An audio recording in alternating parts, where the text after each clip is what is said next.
दोस्तों स्वागत है आपके अपने चैनल सिविल साइड विजिट में। दोस्तों आज मैं मिस्टेक्स बताने वाला हूँ। 6 मिस्टेक ऐसी बताऊंगा आपको जिससे घर की स्ट्रेंथ पे काफ़ी फर्क पड़ता है, मतलब वीक हो जाता है आपका घर कितना 20 से 30%। अगर ये 6 मिस्टेक आपके घर में हो रही हैं हुई हैं तो आपके घर के पे काफ़ी इफेक्ट पड़ेगा स्ट्रेंथ का। तो स्टार्ट करते हैं। सबसे पहली मिस्टेक जो मैं बात करने वाला हूँ वो बेसिक मिस्टेक है, वो है कवर ब्लॉक। आप यहाँ देख रहे हो छत पे स्टील कंक्रीटिंग हो रही है, लेकिन यहाँ कवर ब्लॉक की जगह क्या किया गया है, ब्रिक यूज की गई है। और उस ब्रिक से होगा क्या, नीचे जगह तो मिल रही है, कई जगह ज़्यादा मिल रही है, ऊपर मतलब जाली जुड़ गई है, मतलब जाली क्या, जो स्टील बार है ऊपर और नीचे की मैश वो जुड़ गई है। और कई जगह क्या होगा, जब इसमें इस जगह कंक्रीट हो जाएगा और नीचे से वो ईंट दिखेगी, ठीक है। एक जहां तो ईंट निकाल दी जाएगी तो ठीक है, फिर वहां होल जैसा बन जाएगा। दूसरा, अगर ईंट वहां रहने दी वो पानी अब्जॉर्ब करेगी फ्यूचर में और नीचे आपकी डैम्पनेस दिखेगी। ये बहुत बड़ी मिस्टेक है जो हर घर में की जाती है। कवर ब्लॉक अच्छे से प्रोवाइड करना है। यहाँ भी देख रहे हो सिर्फ ईंटें प्रोवाइड की हैं। अगर कवर ब्लॉक आप लोगों को नहीं पता है, मैं डिस्क्रिप्शन में लिंक दे दूंगा, कवर ब्लॉक पे पूरी मैंने वीडियो बनाई हुई है। अभी अगली मिस्टेक जो सामने आपको दिख रही है वो क्या है, वो है जो स्टील है, जो कॉलम है उसका स्टील बराबर कटा हुआ है। ये एक्सटेंशन होना है, इस घर का ड्यूप्लेक्स है, लेकिन यहाँ क्या किया गया है, स्टील बार एक ही लेवल पे काट दिया। ये बहुत बड़ी मिस्टेक है। आपका स्टील हमेशा कितना रहना चाहिए, स्टैगर्ड, एक ऊंचा नीचा रहना चाहिए। और कभी भी लैप आपका जहाँ स्लैब खत्म होती है वहां से 1 मीटर या 3 फुट बोल लो उधर नहीं आना चाहिए, मतलब 1 मीटर से ऊपर ही आपका लैब आना चाहिए। काफ़ी बड़ी मिस्टेक थी जो मोस्टली हर घर में देखता हूँ। मोस्टली मैं वीडियो इसी पे डालता हूँ कि लैप आपको ऊपर नीचे होना चाहिए। एक सरिया अगर 1 मीटर का है, दूसरा 2 मीटर ऊंचा होना चाहिए, ये हमेशा ध्यान रखना है आपको। और अगर लैब की बात करूं मैं, जहां फिनिश हो जाएगा, कंक्रीट पड़ जाएगा, उधर से 1.5 मीटर पे ही आपको लैब करना है। कभी भी 1 मीटर पे आपका लैब, मतलब स्लैब से जुड़ के लैब नहीं आना चाहिए। और यहाँ वही होगा, एक तो जॉइंट साथ में आएगा स्टैगर्ड और 1 मीटर पे आ जाएगा। अगली मिस्टेक जो की गई है, सामने आप देखो लैब दिया हुआ है, कितना है, कम से कम कोई आधा फीट या बोल लो 150 या 200 लैब दिया हुआ है। कभी भी ये मिस्टेक नहीं करनी है हर घर में। ये कॉलम वाली जो मैंने बताई, दूसरी जहाँ ये लैब का, ये हर जगह गलत किया हुआ होता है। लैब कोई प्रॉपर वे से देता ही नहीं। आपको हमेशा 50D लैब देना ही देना है। 50D क्या हो गया, अगर 10 mm का बार यूज़ कर रहे हैं, 50 × 10 500 mm आपका मिनिमम लैब होना चाहिए, किसमें, 10 mm बार में। अगर 12 mm का है फिर 50 × 12 करना है। अगर 16 mm का है 50 × 16 करना है। अगर 20 mm का है 50 × 20 करना है, या 1000 mm आपका लैब होना ही होना चाहिए। और ये काफ़ी बड़ी मिस्टेक होती है। इससे होता क्या है, देखो, जब लोड पड़ेगा ऊपर से, कंप्रेशन में अलग इफेक्ट पड़ेगा, टेंशन में अलग, और जैसे ही लोड पड़ेगा वहीं से आपका सरिया छूट जाएगा और कोलैप्स होने के चांसेस काफ़ी ज़्यादा हो जाते हैं। किसके, स्लैब के, बीम के, जहां भी आपने प्रॉपर वे से लैब प्रोवाइड नहीं किया। ये काफ़ी बड़ी मिस्टेक थी। अगली मिस्टेक की मैं बात करूं, जो हमारी तीसरी मिस्टेक है, वो हुई है काफ़ी बड़ी मिस्टेक, इसको बोल सकते हैं। इधर से एक तो पानी लीकेज भी हो सकता है, दूसरा इधर जॉइंट नहीं अच्छा बनेगा। यहाँ क्या किया गया है, यहाँ पुरानी छत को नई छत दोनों जोड़ी जा रही हैं। एक तो यहाँ डोवल्स नहीं थे, दूसरा डोवल्स नहीं थे तो क्या है, आपने सरिया बेल्ट नहीं कर सकते, लैप नहीं कर सकते। सिंपल क्या किया गया है, जो स्टील बार आ रहा है उसको सिंपल दूसरे छत पे रेस्ट करवा दिया है। कितना, करीब 100 से 200 mm, कई जगह 100 mm है, कई जगह 200 mm है। तो इतनी सी रेस्ट से कुछ नहीं होने वाला है। अगर अगर दीवार बाई चांस अगर लोड पड़ा, अगर कुछ पड़ा, तो यहाँ से कोलैप्स होने के चांसेस काफ़ी हो जाते हैं। और यहाँ से पानी लीकेज के चांसेस तो हैं ही हैं। एक तो प्रॉपर जॉइंट नहीं बनेगा, ना यहाँ कोई नीटो बॉन्ड यूज़ किया जा रहा है ना कुछ, बस सिंपल यहाँ कंक्रीट डाल दिया जाएगा। और आप देख सकते हो कि क्या हालत है। इधर प्रॉपर से निटो बॉन्ड यूज करना है और प्रॉपर से आपको बेल्ट यहाँ लैप अच्छे से होना चाहिए। अगली जो मिस्टेक है वो लैपी स्पेसिंग की है। आप स्पेसिंग देख रहे हो, कम से कम 1.5 फीट बीम में स्पेसिंग दी है। ऐसा कहीं पॉसिबल नहीं है कि आपको 1.5 फीट स्पेसिंग देनी होगी, क्योंकि स्पेसिंग आपकी ज़्यादा से ज़्यादा 200 mm 250 mm होगी। उससे ज़्यादा स्पेसिंग कहीं नहीं आती है बाहर की। बाकी तो डिज़ाइन पे होता है, लेकिन यहाँ तो 2-2 फीट तक स्पेसिंग दी है बीम में। एक तो ये स्लैब बीम है, लेकिन फिर भी कितनी, 1.5 फीट दी है। ये काफ़ी बड़ी मिस्टेक है। इस बीम में अगर बात करें तो हाँ 200 mm दी हुई है। और इसमें प्रॉपर वैसे आपको स्पेसिंग हमेशा प्रॉपर प्रोवाइड करनी है। जितनी, अगर 150 mm है तो 150, या 200 है तो 200 mm। ये भी काफ़ी बड़ी मिस्टेक होती है। अगली बात करें हम तो कॉलम किया क्या गया है, जैसे मैं बताता था कि आपको दीवारों के साथ कॉलम बनाने या फ्रेम स्ट्रक्चर पहले कॉलम करके स्लैब करके फिर ब्रिक वर्क करना है। यहाँ क्या किया है, साथ साथ में ब्रिक वर्क और कॉलम हो रहा है, लेकिन इसमें गलती क्या होती है, इसमें गलती हुई है जो सीधा कॉलम है वो वर्टिकल कॉलम नहीं है, इसका मतलब टेढ़ा मेढ़ा कॉलम हो रहा है। इस कॉलम का कोई फंक्शन ही नहीं रहेगा, फ्यूचर में जब लोड आएगा तो वो कोलैप्स होने के चांसेस काफ़ी हो जाते हैं। अगर यहाँ देखो मतलब कभी भी अगर आपको ब्रिक वर्क के साथ कॉलम करना है तो उसकी मतलब वर्टिकलिटी मतलब सीधा होना चाहिए, और कभी भी उसमें हनी कॉम्ब या वॉइड्स नहीं रहने चाहिए। ये पहली शर्त होती है अगर आपको ब्रिक वर्क के साथ कॉलम करना है। यहाँ मिस्टेक यही हो रही है, क्या हो रहा है, एक तो वर्टिकल नहीं है, पूरा सीधा कॉलम नहीं है, और कई जगह तो हनी कॉम्ब वगैरह भी है। काफ़ी बड़ी मिस्टेक होती है। यहाँ तो पहले कॉलम बना लो, स्लैब कर लो, फिर ब्रिक वर्क करो, वो बेटर प्रोसेस है, बेस्ट प्रोसेस है। अगर ऐसे करना है तो आपको प्रॉपर वे से जॉइंट देना पड़ेगा, प्रॉपर वे से उसका सॉल्व करना पड़ेगा, फिर ये जाके सही होगा। अगली मिस्टेक की बात करें, जो छठी मिस्टेक है हमारी, वो काफ़ी बड़ी मिस्टेक है जो स्लैब की स्ट्रेंथ को डिक्रीज कर सकती है बहुत ज़्यादा, 20%। क्योंकि देखो इस शटरिंग, कच्ची शटरिंग हम जिसे बोलते हैं, फट्टे और प्लेटों की दोनों की शटरिंग की हुई है। इसमें आप वॉइड्स देख रहे हो कितने ज़्यादा वॉइड्स हैं। इससे क्या होगा, जो आप जितना भी महंगा सीमेंट लगा लो उसमें, लेकिन अगर स्लरी लीक हुई तो उस सीमेंट कंक्रीट का कोई फायदा नहीं, क्योंकि सीमेंट जो होगा पानी के साथ मिक्स होकर नीचे निकल आएगा, और ऊपर बचेगा क्या, सिर्फ मतलब एग्रीगेट, सैंड और पानी। मतलब बाकी जो सीमेंट मेन प्रोपोर्शन है, देखो काफ़ी जगह इतने बड़े बड़े जॉइंट हैं कि उसमें से सब मटेरियल नीचे गिराएगा। काफ़ी बड़ी मिस्टेक होती है, इससे काफ़ी इफेक्ट पड़ता है स्ट्रेंथ पे। अगर बाय फ्यूचर में एक्सटेंशन करना है, और नीचे एक तो ये क्या है, इधर लटक बीम नहीं दिए हैं, टी बीम नहीं दिए हैं, सिर्फ क्या स्लैब बीम है, और उससे भी काफ़ी इफेक्ट पड़ेगा। अगर ऊपर में कंस्ट्रक्शन की तो ये स्लैब वीक हो सकती है काफ़ी ज़्यादा। तो हमेशा आपको जब भी शटरिंग प्रोवाइड करनी है, यहाँ तो प्रॉपर प्लेट की शटरिंग करो। अगर आपको फट्टे की शटरिंग करनी है तो उसमें आप पॉलीथीन शीट डाल दो, जो पहले मैंने वीडियो डाली थी, लेकिन उसको भी प्रॉपर वे से यूज़ करने, नहीं तो वो चिपक गई तो वहाँ भी दिक्कत आ सकता है, प्लास्टर करने में वो निकलती नहीं है। आपको हमेशा प्रॉपर वे से यूज़ करना है। कभी भी आपकी शटरिंग में थोड़ी भी वॉइड्स नहीं होना चाहिए, नीचे लाइट आनी ही नहीं चाहिए, ऐसी शटरिंग हमेशा आपको करनी है। और यहाँ तो मतलब 30-30 40-40 mm गैप है, तो ये काफ़ी ख़राब शटरिंग थी। ये 6 मिस्टेक्स जो आपको मैंने बताई, ये काफ़ी बड़ी मिस्टेक्स थी। ऐसे तो मतलब इनको नॉर्मल लिया जाता है, हर जगह मैंने देखा एक गलती की जाती है, लेकिन इससे काफ़ी इफेक्ट पड़ता है इसकी स्ट्रेंथ पे, इसकी ड्यूरेबिलिटी पे, और ये मिस्टेक आपको कभी नहीं करनी है। और यहाँ एक और मिस्टेक मेरे को देखने को मिली, जो यहाँ प्रॉप्स प्रोवाइड की थी शटरिंग के लिए, प्रॉप्स वो काफ़ी दूर दूर थी। आपको शटरिंग की प्रॉप्स प्रॉपर वे से प्रोवाइड करनी है, और बिल्कुल सीधी होनी चाहिए, कभी भी इंक्लाइंड आपको कभी नहीं करनी। अगर हम यहाँ बात करें, गैप तो है ही है, बाकी आप जो बल्लीस देख सकते हो, यहाँ हम बोलते हैं ग्रिडर तो डाले हैं, लेकिन फिर भी ग्रिडर कितना लोड उठाएगा अगर आपने प्रॉपर वे से बल्ली प्रोवाइड नहीं की है। दोस्तों ये थी जो 6 मिस्टेक जो काफ़ी इफेक्ट डाल सकती हैं आपके घर पे। अगर आपको इसके रिलेटेड कुछ भी क्वेश्चन रहता है, आप कमेंट करना, मैं उसका रिप्लाई करूंगा, और आपको कभी भी ये मिस्टेक नहीं। पहली मिस्टेक क्या है बीम में, देखो जो स्टीरअप होता है या रिंग बोल लो, उसमें स्पेसिंग बराबर होनी चाहिए। सामने आप देख रहे हो कितनी ज़्यादा स्पेसिंग दी है। इतनी स्पेसिंग कभी भी आपको बीम में प्रोवाइड नहीं करनी है। मतलब आपको 6 इंच से ज़्यादा नहीं करनी है। अगर गांव में बना रहे हो 6-7 इंच ही उसमें स्पेसिंग देनी है, बाकी ड्राइंग में मेंशन होता है उस हिसाब से देनी होती है। रिंग में देखो आप सामने देख रहे होंगे कितनी ज़्यादा स्पेसिंग दी हुई है, कई जगह 9 इंच है, कई जगह 7 इंच है, कई जगह 12 इंच कर दी है। ऐसा कभी भी नहीं करना है। तो आपकी जो स्पेसिंग होगी रिंग में, वो प्रॉपर वे से प्रोवाइड होनी चाहिए। और जो हॉरिजॉन्टल बार है आप सामने देख रहे हो, जो स्टील बार लंबा जा रहा है, इनमें भी बराबर होनी चाहिए।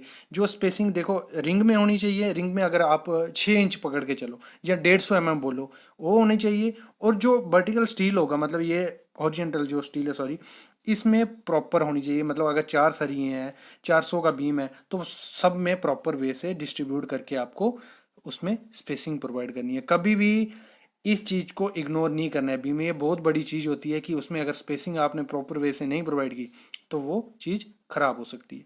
नेक्स्ट जो मिस्टेक है वो क्या है, सामने आप देख रहे हो जो हुक है, मतलब रिंग की जो हुक होती है, उसको एक ही साइड प्रोवाइड कर दी है। देखो ये एक ही जगह आपको दिख रहा होगा, आपके जो राइट हैंड साइड की एक ही जगह हुक उसकी आ रही है। जिन्होंने काम किया साइड पे उनको तो ये चीज़ थोड़े दिमाग में आ गई होगी, लेकिन क्या होता है, ये कभी भी हुक जो होती है बीम की, वो एक ही लाइन में नहीं आनी चाहिए।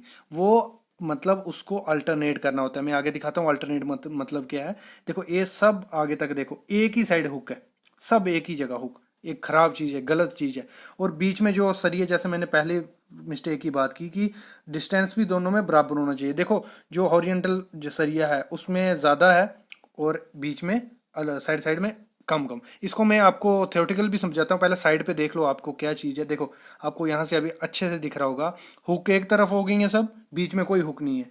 और क्या हो रहा है, जो हॉरिजॉन्टल बार है उसमें भी स्पेसिंग बहुत ज़्यादा है। तो ये बहुत बड़ी मिस्टेक है, इस चीज़ को आपको इग्नोर करना ही करना है। मतलब ये चीज़ कभी भी साइड पे नहीं होनी चाहिए, बहुत बड़ी मिस्टेक होती है। अगर आपका कोई अच्छा क्लाइंट होगा तो वो वहीं से इस डिज़ाइन को रिजेक्ट कर देगा। तो ये मिस्टेक आपको कभी नहीं करनी है। अभी जैसे मैं बोल रहा था एक तरफ हुक है, दूसरे ऐसे इसको दिखाना हो अल्टरनेट कैसे करनी है, तो वो मैं आपको दिखाता हूँ। देखो सामने देख रहे हो, इसमें क्या है, ये बीम है जो एक तरफ हुक है इस साइड है, और उसी के दो मतलब हुक अल्टरनेट की है, कभी इस साइड हुक है कभी उस साइड। ये देखो ये एक हुक यहाँ पे है, दूसरी उस साइड है, मतलब आगे पीछे हुक कर देंगे। इससे क्या होगा, सब जो हॉरिजॉन्टल बार होगा, सरिया होगा, उसको हुक जो होती हैं वो पकड़ के रखती हैं। यही काम होता है। देखो सामने आप देख रहे हो हुक सब आगे पीछे की गई हैं। ये चीज़ इग्नोर की जाती है साइड पे, लेकिन आपको ध्यान देनी है।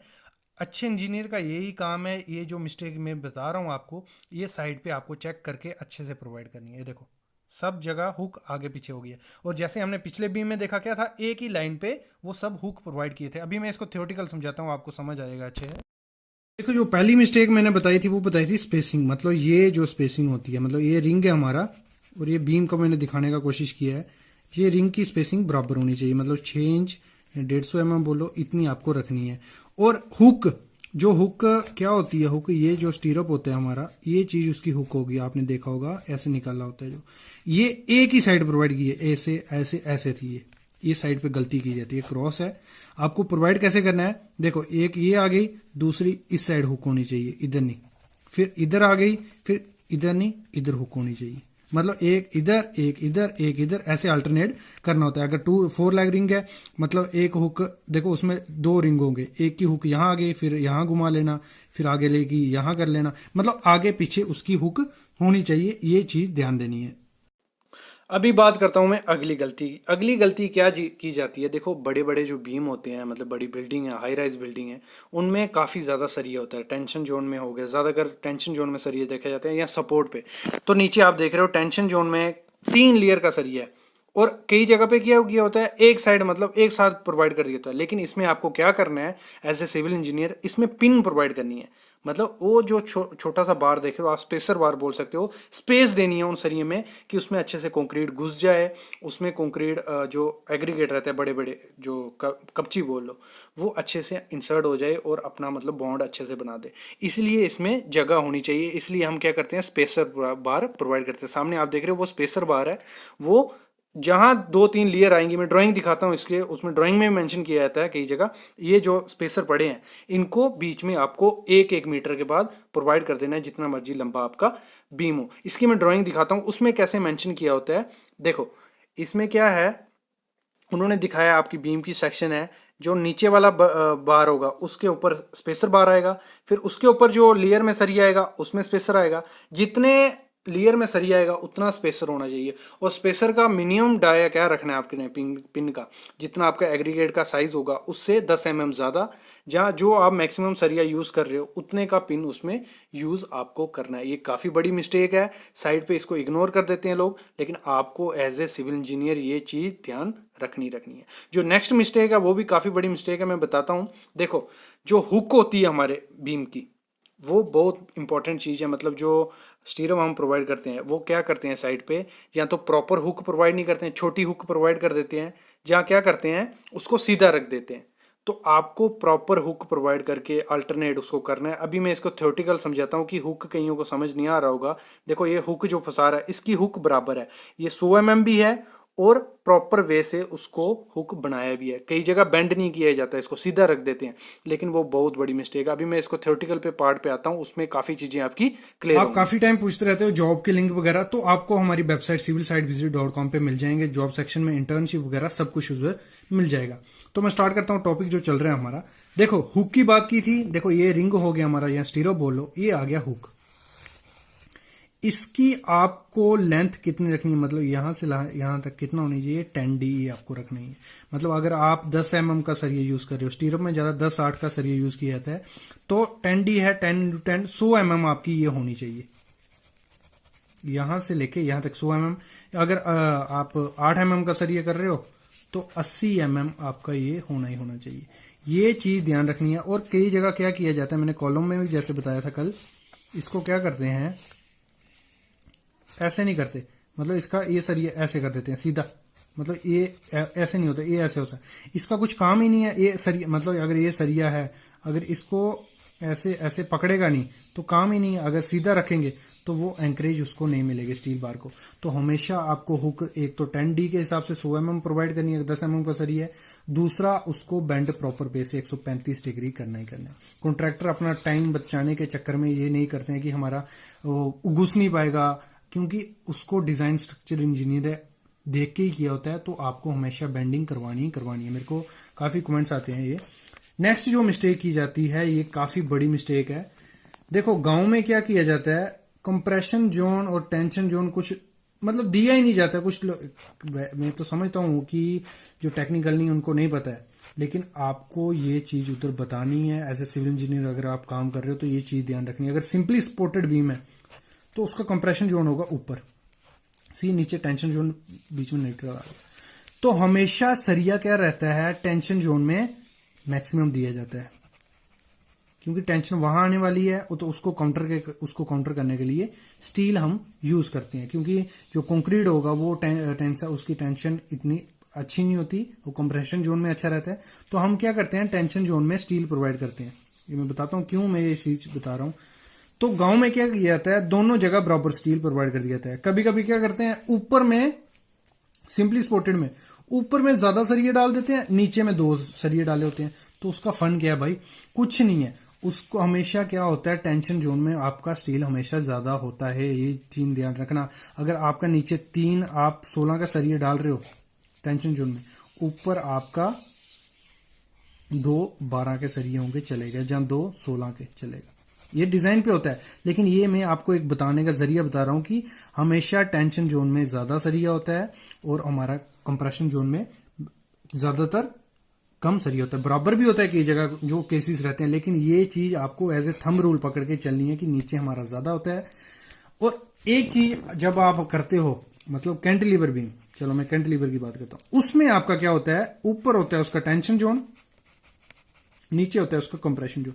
इस केस में क्या होता है, ऊपर ज्यादा सरिया होता है, मतलब ऊपर अगर हम 20 के 4 सरिये यूज कर रहे हैं, नीचे आप 2 20 के प्रोवाइड करोगे, चलेगा। लेकिन इसमें आपका उल्टा केस होता है। ये चीज निगलेक्ट कर दी जाती है कि काफी जो सिविल इंजीनियर भी होंगे, साइड इंजीनियर, उनको नहीं पता है, लेकिन ये चीज आपको ध्यान देनी है। और इसमें याद रखना, जो आप स्टीरो प्रोवाइड करते हो वो उल्टे प्रोवाइड करते हैं। हमेशा हुक आपकी कंप्रेशन जोन में होनी चाहिए। होता क्या है, देखो ये जो बीम है, अगर इस पे लोड पड़ा, ठीक है, तो इसको लोड, जब ये पॉइंट लोड पड़ा, अगर ऐसे होगा, ऐसे मतलब ऐसे डिफ्लेक्शन होगी इसकी, नीचे वाला आपका ये जोड़ है, मतलब ये खींच रहा है ऐसे, मतलब ऐसे जा रहा है, ऐसे मतलब खुल रहा है, और ऊपर वाला क्या हो गया, ऐसे आ रहा है, मतलब ऊपर हो गया हमारा कंप्रेशन, ये टेंशन। तो हुक किस साइड चाहिए, जिस साइड यहां, मतलब अगर हुक होगी, आपको अभी मैं समझा नहीं पाऊंगा ये कैसे, ये हुक है, तो अगर खींचे, जो चीज ये खींच रहा है यहां से, तो हुक खुलने का कोशिश करेगी।